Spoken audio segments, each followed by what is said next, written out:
Okay, Tuan Puan, selamat pagi. Hari ini saya bersama salah seorang achievers Public Goal. Saya nak minta beliau perkenalkan diri dan kenapa buat bisnes Public Goal. Okay, hai. Assalamualaikum. Saya Puan Fiza. Masih bekerja sebagai QA dan halal eksekutif.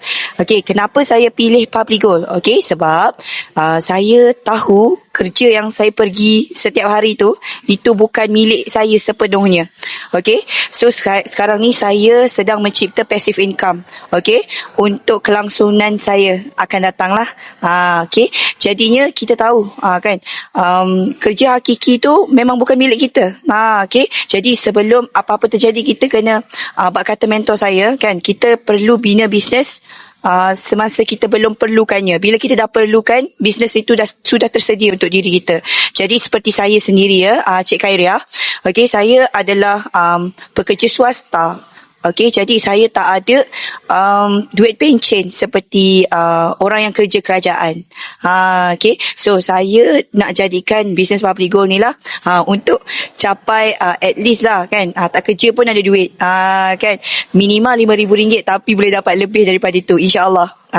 Okey, so itulah reason kenapa saya buat bisnes Public Goal.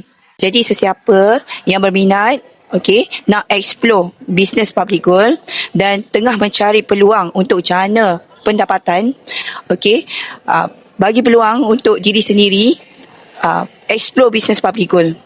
Okey, sebab tuan puan, bisnes Public Goal ni sangat mudah, tak perlu pegang stok.